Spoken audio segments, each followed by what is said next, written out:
हो. सकाळचा विषय असा होता, गुरुदेवांना इंदोरमध्ये प्रश्न केला होता एकानं. प्रयत्न करून बी मन लागत नाही, काय करू. तर म्हटले 3 गोष्टी आहेत. एक जबाबदारी असेल, दुसरं पुण्य कमी असेल. ठीक आहे.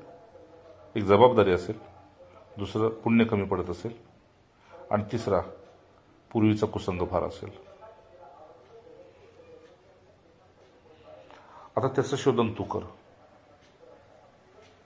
त्यानं सांगितलं मी 15-20 मिनिटं प्राणायाम करतो, जप करतो, मौन ग्रह केलेलं आहे, अनुष्ठानं करतोय, पण आत प्रगती वाटत नाही. काय हरकत नाही म्हटलं, ही तुझी तक्रार आहे. पण विशेष गोष्ट अशी आहे, ज्या गोष्टी तुला सतवतात त्या गोष्टी नित्य नाहीत, हे लक्षात ठेव.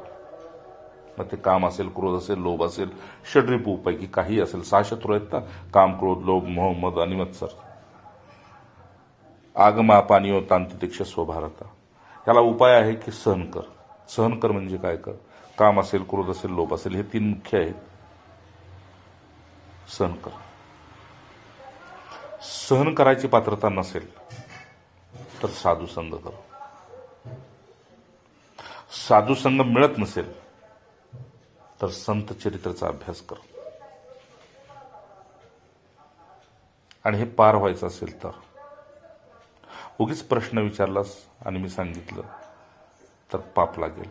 माझा वेळ खाल्लेल्याचा आणि तू वेळ वाया घालवल्याचा. तुला पार व्हायचं असेल तर ह्या 3 क्लिक कर. दुसरी गोष्ट म्हटले, आम्ही तर बाबा म्हटले एका प्राणायामामध्ये जागा होतो. तुम्ही प्राणायाम करता, प्राणायामाला मूल्य देताय, चांगली गोष्ट आहे.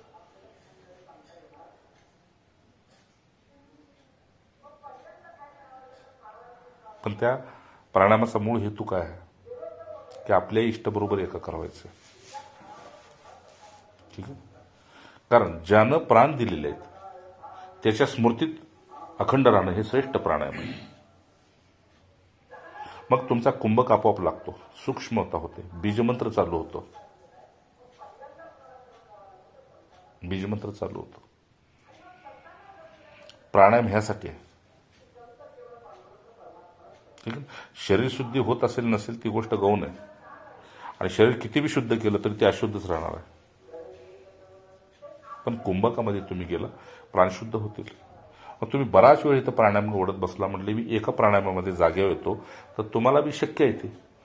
मूळ शुद्धी कशाची आहे? प्राणायामानं आपल्या प्राणदात्याशी एकाकार व्हायचंय. त्या तत्वाशी.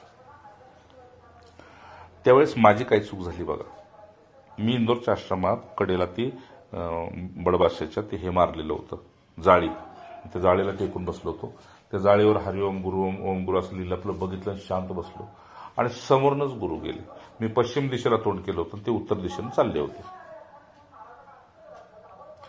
तर मी असंच एकदम शांत बघितलं. माझ्याकडून नमस्कार बी झाला नाही आणि उठून उभा राहिलो नाही. वर्षभर झालं असेल मला अनुग्रह घेऊन. आणि तेवढे संस्कार बी नव्हते, तेवढी श्रद्धा बी नव्हती, तेवढा पोळलेलो बी नव्हतो. सगळे दोष माझ्याकडे होते. ठीक आहे. माईक जगात एवढा पोळलेला नव्हतो. बऱ्यापैकी आपलं नोकरी चाकरी चाललेलं होतं आणि कुटुंबाशी संबंध कमी होता. आणि असं बघत होतो, त्यांनी माझ्याकडे असं बघितलं आणि पुढे निघून गेलं.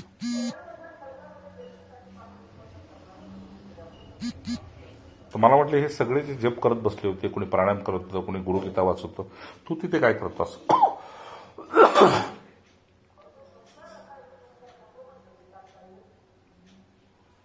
त्यामुळे आपलं उठायला लागलो, असं उठून उत्तर द्यायला. मला बसून बसूनच बोलू म्हटलं. 6-7 नंबरला बसलो होतो मी आणि साधारण 150-200 लोक असतील सकाळची. मला बसून बसूनच बोल. तो बडबादशापाशी नुसता असा बसला होता, डोळे उघडे होते. तू तिथे काय करता?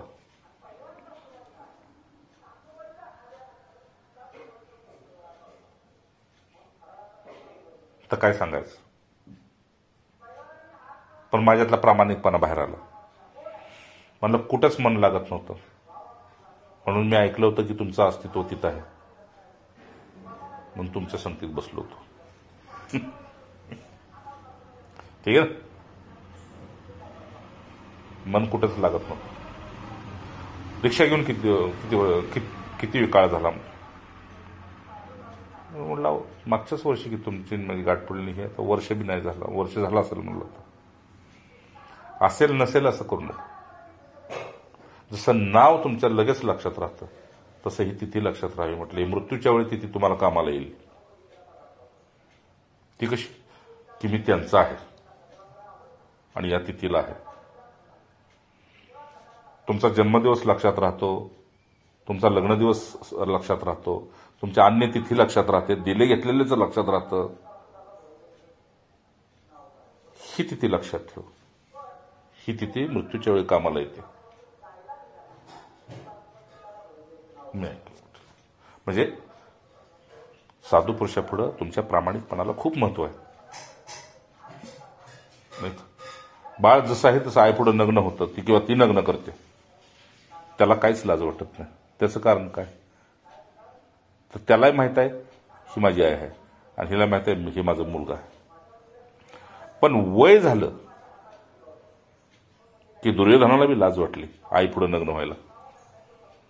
आंधळे असून, पट्टी बांधलेली असून या संकोचाने मृत्यू झाला. तुम्ही तसं करू नका म्हटले. ठीक आहे ना. बस समज काय. हे मी तुम्हाला सकाळचं सांगितलेलं काय सांगत नाही, तर मला सांगताच येत नाही. दुर्योधनाचा संकोचानं मृत्यू झालेला आहे. ना अर्जुनानं मारला, ना भीमानं मारला, ना कुणी मारलेला आहे. तसं तुमची स्मृती तुम्हाला झाली असेल. मग हे षड्रिपू किंवा हे 3 रिपू कुठलेही असू द्यात, आगमा पाणी येऊन ताण तितिक्षसो, हे येणारे आणि जाणारे आहेत. मग तू काय कर, सहन कर. सहन करता येत नसेल तर तुला उपाय सांगितले, मार्ग सांगितले. दुसरी गोष्ट आता सांगतो. संध्येला बसला, जपाला बसलायस ना, माकड चेष्टा होऊ नयेत ह्याची लक्ष घे. मनाकडून, इंद्रियांच्याकडून माकड चेष्टा होऊ नयेत. असं बसावं संध्येच्या वेळेस जसं चितेवर बसलोय. चितेवरच्या व्यक्तीचा आग्रह नसतो की लाकडं कमी घाला, लय झालेत, टायरमध्ये जाळू नका, चंदनात जाळा, काही त्याची तक्रार नसते. तसं तक्रार रहित असण्यावर बस. पुढचं काम माझं, माझ्यावर सोपव, पुढचं काम माझं.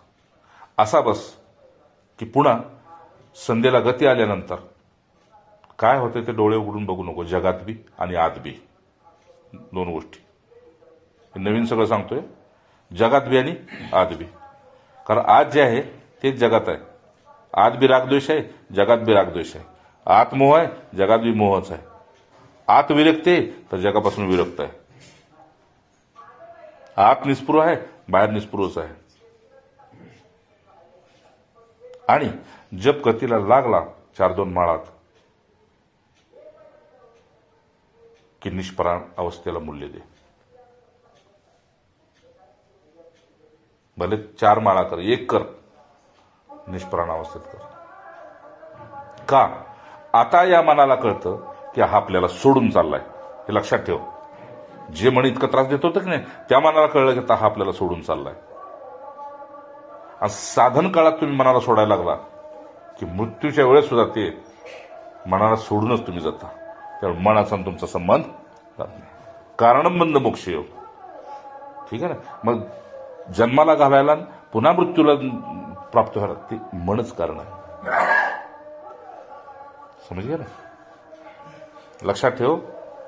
काय म्हणाले बघा की 3-4 माळांना तुम्हाला उत्तम गती यायला लागली की चितेवरचं मयत जसं आकडून पडलेलं असतं किंवा जसं ठेवलंय तसंच असतं. स्वतःच्या इच्छेनं काय हात पाय हलवत नाही, काय करत नाही. तसं सगळ्या इच्छा तुझ्या डिलीट होते तुमच्या भाषेत. स्पृहा, अपेक्षा, वासना, इच्छा सगळ्या डिलीट होते. आणि अजून गतीला लागला की माळ बी बंद होते. अजून गतीला लागला की श्वास बी बंद होते. ते स्वयंभू चालले नाही चालले अशी गती येते. ध्यान करावं लागत नाही. ज्याचं ध्यान करायचे ते तुमच्या अंतःकरणामध्ये तुम्हाला स्पष्ट दिसू लागतं. ठीक आहे, अंगावर रोमांच येतील किंवा असं होईल तसं होईल, पण काहीतरी अनुभवात येतो, त्या अनुभवाला धरून राहू नको. मग काय करायचं तर आग्नी दिल्यानंतर मयत व्यक्तीला त्याचेच अपरिष्ट त्याला सोडून जाताना 2-4 वेळा तरी चितेकणं माघारी बघतेत. सही बात आहे ना, पक्की ना. मग भरल्या अंतःकरणानं बघतील किंवा स्मृती म्हणून बघतील किंवा प्रेम असून ते पावलं आता पुढं नाहीत म्हणून बघत असतील किंवा चिता वगैरे ढासळली का म्हणून बघत असतील. बघायचं कारण अनेक असतील, पण बघतेत मात्र 3-4 वेळा. तसं तू बंद डोळ्यानं याच देहाला चिता समजून पलीकडे जाऊन अलीकडे बघ, जसं नातेवाईक बघतेत.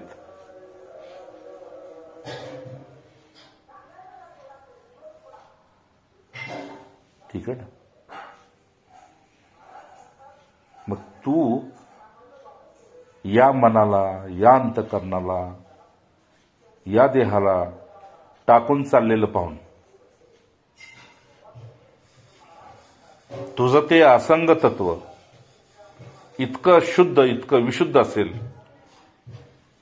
की ज्यांच्या संगतीत राहत होतो, ज्याच्या संगतीत राहत होतो त्या जडाचा गलबला तुला जाणवेल. जडाचा गलबला जाणवेल आणि ते जडच तुला प्रणाम करेल. हे तुमच्या संगतीत मला संत संघ घडला, सत्य संघ घडला, चित्तविश्राम घडला, मनाची प्रसन्नता झाली. जर खरंच आमचं भाग्य असेल तर या जडाला पुन्हा तुमचा संघ मिळू द्या. या जडाला, कारण तुम्ही आम्हाला ताब्यात ठेवलं म्हणून हे दिवस दिसले. ही जडाची प्रार्थना तुझ्या चेतनला ऐकायला मिळेल. जसं उमऱ्यातल्या पाहुण्याला आपण नमस्कार करून जातो तसं हे जड तुम्हाला प्रणाम करतं. त्यावेळी की भाग्य आहे. ठीक आहे ना.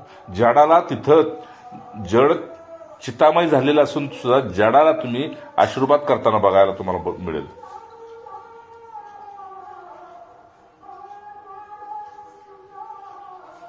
आणि तुमची मूळ अवस्था जी सहज समाधीची आहे, की जग असून नसल्यासारखं, देह असून नसल्यासारखं, इंद्रिय असून नसल्यासारखं, विषय असून नसल्यासारखं, जी शुकाची तीच तुमची अवस्था.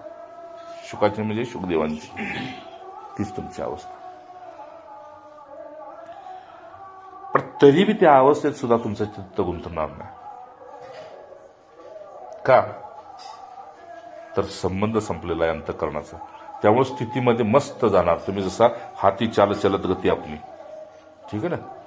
जंगलातला हत्ती आणि रस्त्यावरचा हत्ती फरक असतो. रस्त्यावरच्या हत्तीला माणसांचा जनावरांचा विक्षेप असतो, पण जंगलातल्या हत्तीला कोणाचा विक्षेप नसतो. ठीक आहे ना. तर हे संसार जंगल आहे आणि ह्यातनं जात असताना तुम्ही आपल्या मस्तीमध्ये जात असता. तू तो राम सुमेर न जगला वादे. जगात काय चाललंय इकडे बघायची बी इच्छा नाही. तू तो राम सुमेर.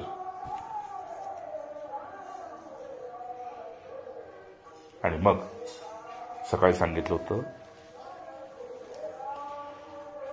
तुम्हाला वाटलं ना आता तुमच्या जबाबदाऱ्या कमी झाल्यात, तर भविष्याचा विचार नक्की करा.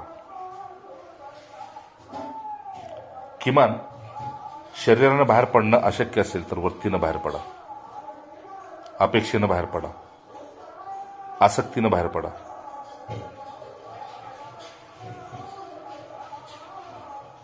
ठीक आहे. आणि मग पहा, शक्य असेल तर दोघे स्वतंत्र व्हा. म्हणजे दोघे म्हणजे कोण? नवरा बायको नव्हे. नाही, ज्यांची आपल्यावर जबाबदारी होती त्यांच्यापासून. आणि मग वानप्रस्थ जीवन जगताना बघा तुम्ही नुसतं की तुमच्या दोघात संवाद नाहीत होणार. पती पत्नीत खूप कमी. बरं का. आणि नुसताच एकमेकाचा आदर करा, शब्द करू नका. नुसता आदर, शब्द करू नका. शब्दांना आदर करू नका, नजरेनं आदर करा. मगाशी तुम्हाला उदाहरण सांगितलं, तू त्यात प्रसन्न नाही, बघ मला काही विक्षेप नाही. कृतीने आदर करा. मला काही विक्षेप नाही, तू संकोच करू नको. आपोआप शब्द कमी झाले का नाही संवादातले, की कृतीतनं आदर प्रकट होतो. ठीक आहे. मग पाणी मागितलं तर दूध मिळतं.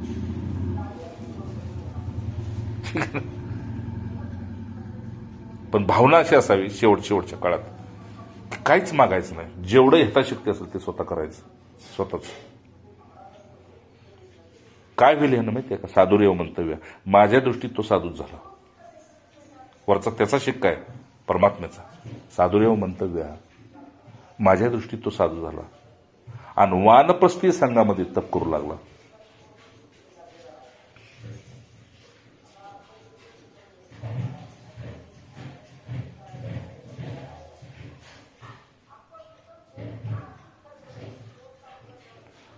आणि कधी कधी आसनावर बसल्यानंतर तुम्ही एक नजर मारून पहा त्या देहाकडे.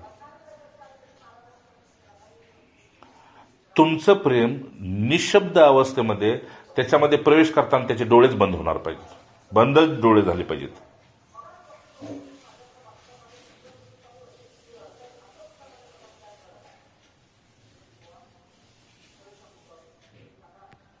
आणि काही न बोलता त्याच्या अंतःकरणातून परमात्म्याला धन्यवाद देतो, की माझं भाग्य होतं की जग बघते आणि माझं घर बी बघते, तर माझं घर वैकुंठ केलेस, आणि जग बघतोय तर आग लागलेली.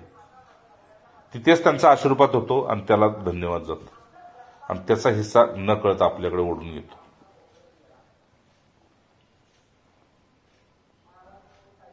आणि मग तुमची स्थिती अशी होते वानप्रस्थामध्येच, की सहज समाधीला तुम्ही प्राप्त होता, निर्विकल्प समाधीला प्राप्त होता. ठीक आहे ना. या बाहेरच्या समाधी सोडा, या समाधी जड माणसांच्यासाठी मोठ्या असतील, पण सिद्धांच्यासाठी ही श्रेष्ठ समाधी होती. निर्विकल्प समाधी, कुठल्याही प्रकारची कल्पना नाही की मला मोक्ष पाहिजे, मी बंधनात आहे, मी आमका आहे, मी तोमका आहे, माझी जात कुळ गोत्र, काहीच नाही. सर्व कल्पनेपासून विरक्त.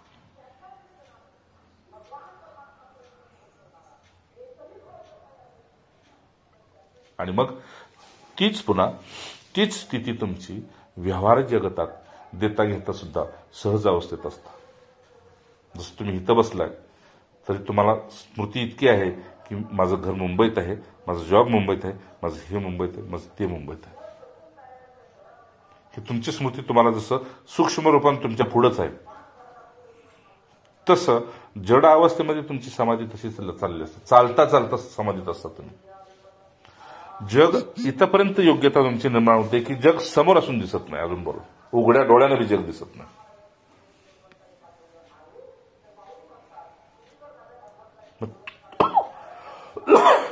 त्या प्राणाची काय स्थिती असेल ती उदबत्तीचं खाली ठेवा. मग त्या प्राणाची स्थिती काय असेल त्याला म्हणते प्राण समान युक्त. म्हणजे हे प्राण त्या प्राणात विलीन झालेले असतात.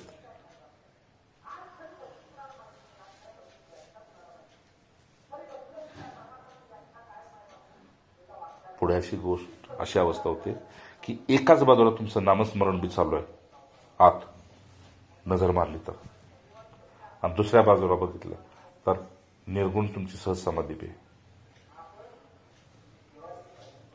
त्यावेळेस भगवंतानं असं म्हटलंय की जसं जसं जसं जसं त्या मृत्यूलोकात त्याचा प्रवास संपेल तसं तसं त्याला मला त्याची सोय करावी लागते.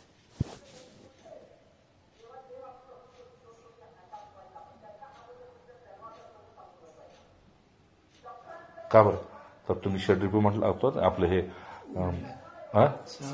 6 उर्मी, तर त्या 6 उर्मी आहेत का नाही, त्या 6चे 6 तुम्हाला सोडून चाललेले असतात, किंवा तुम्ही तरी त्याला सोडलेलं असतं.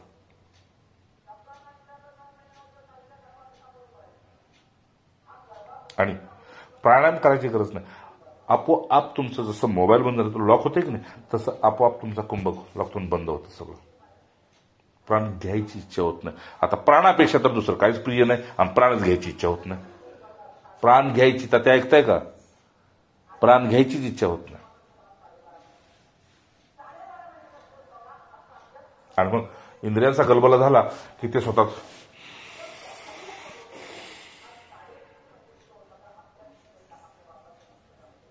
लॉक होऊन पडतं. बस आपोआप पूर्ण निष्प्राण. आणि मग जसं तुमच्या वॉशिंग मशीनमध्ये कसे कपडे धुतले जातात तसं सगळं शरीर धुवून निघतं. वेगळा कुंडलिनी योग करायची गरज नाही. कुंडलिनी योगाचा अर्थच आहे की ज्या वासना अधोगतीला होते त्या ऊर्ध्वगतीला न्यायचे. संपलं बस. तिला सर्पिणीचं रूप दिले. ज्या सर्पाचं तोंड खाली होतं ते पुन्हा आता फणा काढतं इंद्रियावर. नाही मिळणार, नाही मिळेगा. हीच कुंडलिनी आहे. आणि मग आतल्या रसावरच ती वर चढते.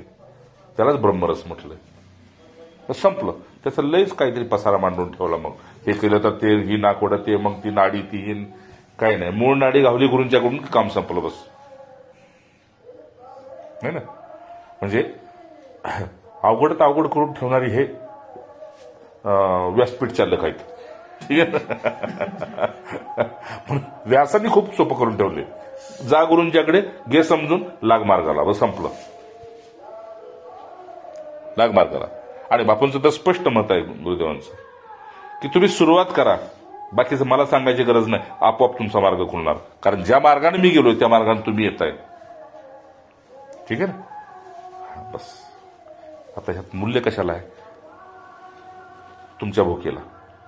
तुम्हाला खरंच हा शेवटचा जन्म करायचा आहे ना. वृत्तीला अंतर्मुख करा. आणि वृत्तीला अंतर्मुख कसं करायचं? तर समोर कुणी बी असो त्याच्याकडून अपेक्षा काढून घ्यायच्या. कुणीही असो. आणि यथाशक्ती शास्त्रमार्गाच्या असतील अशा त्याच्या अपेक्षा पूर्ण करायच्या. शास्त्रमार्गाच्या म्हणजे यथोचित त्याच्या अपेक्षा.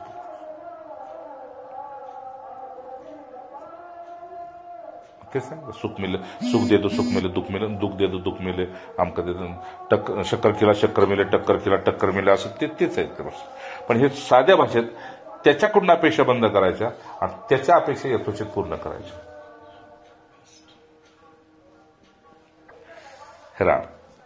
हे सूत्र इतकं जगलं का नाही तुम्ही, म्हणजे सुख तुमच्यापाशी रडायला येईल की इतकं सुख नको म्हणून. हे सत्य सांगतोय वरून. ठीक आहे ना. एखाद्या बाईला जर नवरा दारू सोडून पुन्हा सगळं कुटुंबात सेवन प्रामाणिकपणे करायला लागला तर तिला ते सहन होत नाही. इतकं म्हणजे इतकं सुख आहे तर मग दोघातलं एक मरतंय का काय?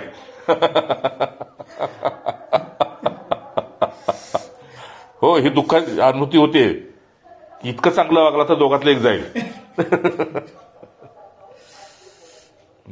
म्हणून सांगितलं सुख तुमच्यापाशी रडून दाखवल. का तर समर्थ म्हणते सुखाची घडी लोटत सुख आहे.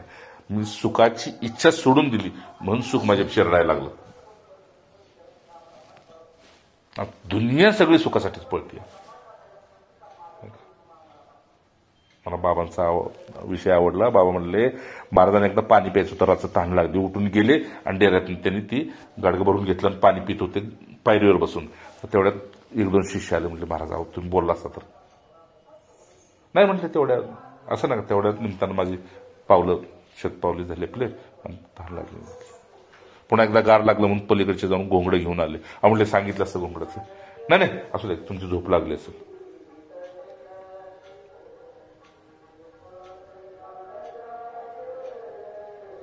तर म्हटले माव सेवेची संधी काढून घेतल्या का वाटते आम्हाला.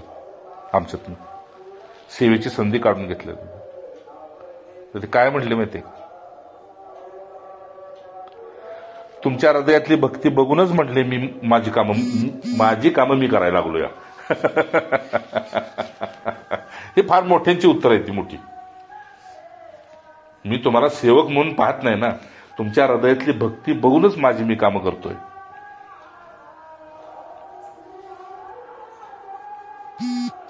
फार मोठ्यांची उत्तर आहे ती. हा, तुमच्या हृदयातली तशी भक्ती नसते तर मी नक्की सेवा सांगितली असते. पण तुम्ही सेवेच्या पलीकडे गेलाय माझ्यापाशी असणारे. गुरुदेवांना तसंच वाटू देत तुमच्या सगळ्यांच्या बद्दल. की खरं तुम्ही साधक वृत्तीला मोडून गेलेलं आहे. आता जसं आपण मुलाची वृत्ती मोडली, आता आपण वडील झालोय. आपण आपल्याला मुलगा समजत बी नाही काय, आणि वर पाहिलं तर आपण स्वतःला मुलगा मानत बी नाही. आता एक प्रौढ व्यक्ती मानतो आहे की नाही. त्यामुळं मुलांच्याकडे बघायची आपली वृत्ती बदलते की मी बाप आहे.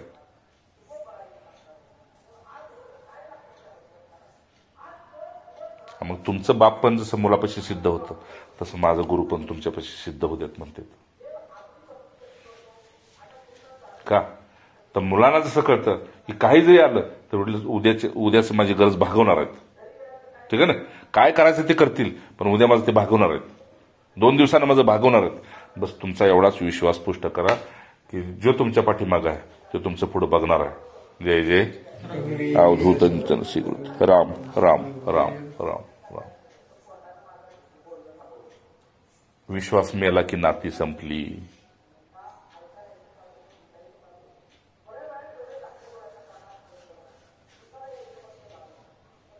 आणि प्रेम संपलं की मग आहे ते घर स्मशान आहे. आहे ते घर स्मशान आहे. मग जसं स्मशानात एकत्र येतात तसं कुटुंबात एकत्र येतात. बस संपलं. समजलं ना. मग घरात प्रेम असलं पाहिजे. आणि प्रेम टिकून राहण्यासाठी पुढच्याकडून अपेक्षा नाही करायची. बस तुम्ही सुखी झाला त्याच्या अपेक्षा पूर्ण करा. काय असलं तर त्याच्याकडून अपेक्षा करू नका. तुम्ही साधू झाला, तुम्ही भगवंताला प्रिय झाला, तुमची गती तुमच्या हातात नाही. मग तुमची गती त्याच्या हातात आहे. एक वचन ऐकलंय मी सकाळी. म्हणले मी प्रयत्न करू तर कोटी जन्म लागतील आणि तू प्रयत्न करशील तर पापणी पडून देणार नाहीस. अरे हिंदीतलं वचन आहे सकाळचं. मला एका साधूच्या मुखातलं ऐकलंय मी. मी प्रयत्न करू तर कोटी रगर म्हणले कोटी जन्म लागतील आणि तुझ्या मनात आलं तर पापणी पडून देणार नाहीस. म्हणून माझा विश्वास आता तुझ्याशिवाय दुसरा कुठं नाही. पण माझ्या विश्वासात प्रेम घाल. नाहीतर विश्वासात मग मी अडकून पडीन. म्हणजे विश्वासात अपेक्षा राहते ना. अरे मी एवढ्या विश्वासाने तुमच्याकडे आलो होतो पण काय राहतो मी माझं असू दे आता जातो. विश्वासात प्रेम असेल तर मुक्तीची बी गरज नाही. ठीक आहे ना. संग तर देशील ना मग नको मला मुक्ती. समज घ्या ना. संग जर देशील ना तर मला मुक्ती नको. हा, आणि तुला माझा संग नको असेल तर त्या योग्यतेचा बनव किंवा तुला वाटतं ते कर्म. पण हे नक्की आहे, जर संग नाही दिला त्यानं तर सेवा देतो. संग नाही दिला तर सेवा देतो. आणि सेवा मुक्तीपेक्षा श्रेष्ठ आहे. ठीक आहे ना. मुक्तीपेक्षा श्रेष्ठ आहे. कारण त्याच्यात आपलेपणा टिकून राहतो. नाही मला बापूंनी सांगितलं हे करायला, मला महाराजांनी हे करायला सांगितलं नाही का. एक लाकूड फोडायची गोष्ट त्यांची माहिती आहे ना. काळा तो कर्नाटकचा गट्ट्याला होता लाकडं फोडायचं. एक वेळ भाऊसाहेबांना ते नाही म्हणणार. म्हणजे एक वेळ भाऊसाहेबांना विसरतील, एक वेळ ब्रह्मानंद बुवांना विसरतील, पण जाता जाता भोजनाच्या त्याला जरूर हाक मारायची. आता ती घाम डबाबलेल्या घामानं का नाही कुठेतरी बाजूला बसायचं. महाराज म्हणायचं तसं का बसतोयस, माझ्यापेक्षा बस येते पंक्तीला.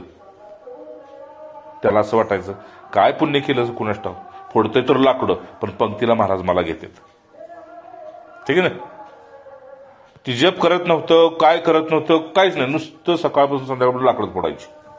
त्याचं नाव बी आहे पण आता मला ते आठवत नाही. तर ते नुसतं रडायचं महाराजांच्या पाशी बस. जेवताना रडायचं आणि मोकळ्या लाकडं फोडताना महाराजांचा विचार करायचा. अरे जप करणाऱ्याच्या डोक्यात महाराज नसायचं पण लाकडं फोडणाऱ्याच्या डोक्यात महाराज. समज घ्या ना. हा बस हा विश्वास आणि प्रेमाचा विषय आहे. नुसता बी विश्वास नको आणि नुसतंच प्रेम नको. दिवसभर तुम्ही इथं माझ्यापाशी बसलाय असा तर शापाण्याला विचारलं नाही. काय ते प्रेमाला करायचंय? काय करायचं मग? मग विश्वास बी पाहिजे आणि प्रेम बी पाहिजे. तर दोन्ही गोष्टी तुम्हाला साधणार आहेत. संगतीमध्ये तुम्ही काहीच नाही, फक्त संगतीचा आनंद घेणार आणि संगत गेली की निर्गुणात तुम्हाला विलीन करणार. इतकी ताकद आहे. मग संत सगळ्यांनी सुद्धा शेवट सांगितले, बस काय नको, काय नको. तुमच्या दर्शनाच्या निमित्तानं, तुमच्या ह्याच्या निमित्तानं, तुमच्या निमित्तानं, निमित्त काय बी असू द्यात, पण संग मिळू देत.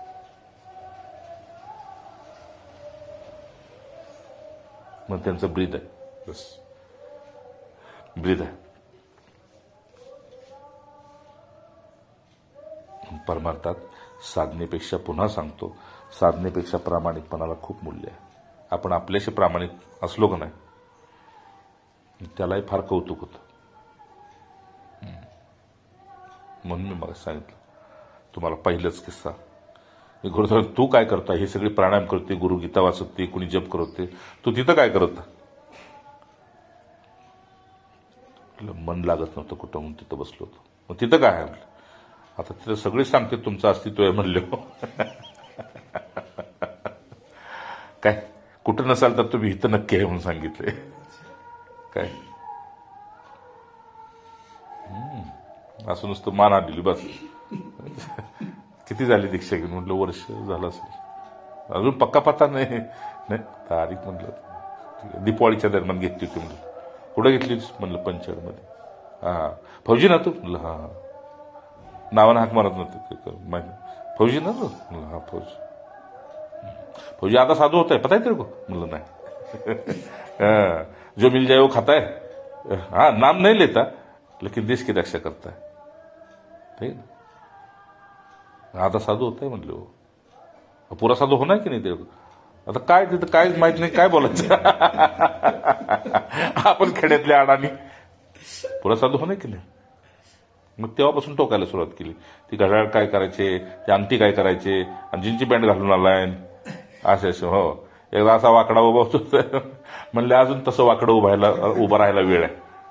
खांबाला मागे पिलरला उभा होतो तसं वाकडं उभं राहायला म्हणले अजून वेळ आहे. ठीक आहे ना. वाकडा कोण उभा राहतो म्हणले? कृष्ण.